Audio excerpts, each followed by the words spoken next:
ভারত মহাসাগরের মুক্তা বলা হয় শ্রীলঙ্কাকে, যেখানে বৌদ্ধ ধর্ম কেবল একটি ধর্ম নয়, বরং এটি দেশটির প্রাণের স্পন্দন। খ্রিস্টপূর্ব ৩য় শতাব্দীতে সম্রাট অশোকের পুত্র মহিন্দ এবং কন্যা সংঘমিত্রার হাত ধরে এই দ্বীপে বৌদ্ধ ধর্মের আগমন ঘটে।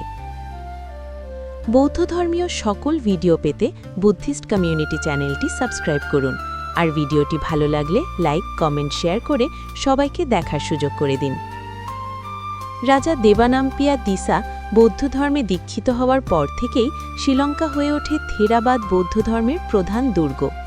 আজ দেশটির প্রায় ৭০% মানুষ এই শান্তিময় ধর্মাদর্শ অনুসরণ করেন, যা তাদের শিল্প, সংস্কৃতি এবং দৈনন্দিন জীবনযাত্রার রন্ধ্রে রন্ধ্রে মিশে আছে।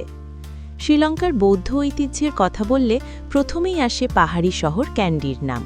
এখানে অবস্থিত শ্রী দালাদা মালিগাওয়া বা পবিত্র দন্তধাতু মন্দির, যেখানে গৌতম বুদ্ধের একটি পবিত্র দাঁত সংরক্ষিত আছে।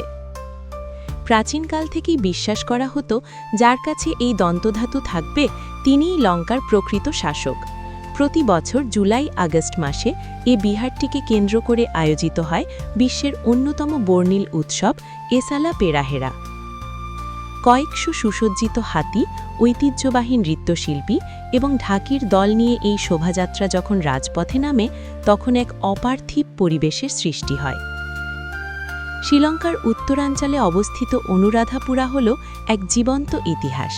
এখানকার জয়াশ্রী মহাবোধি বৃক্ষটি বিশ্বের সবচেয়ে প্রাচীন মানবরোপিত গাছ, যা ভারতের মূল বোধিবৃক্ষের একটি শাখা থেকে জন্ম নিয়েছে।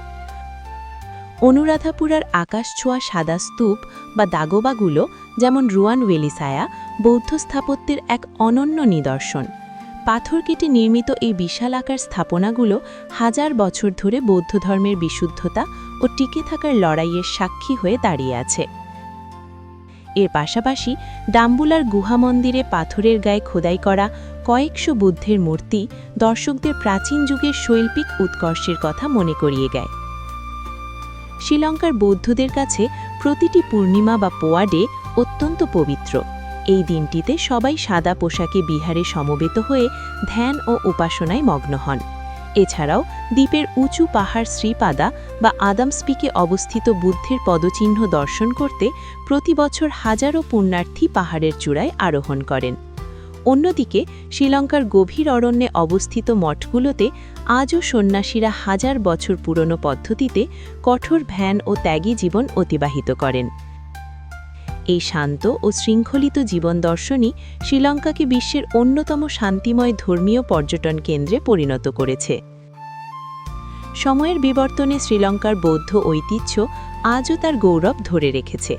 একদিকে যেমন প্রাচীন শিলালিপি আর বিশাল সব মঠ ইতিহাসের কথা বলে, অন্যদিকে সাধারণ মানুষের সরল ভক্তি ও অহিংসার চেতনা দেশটিকে এক বিশেষ মর্যাদা দান করেছে।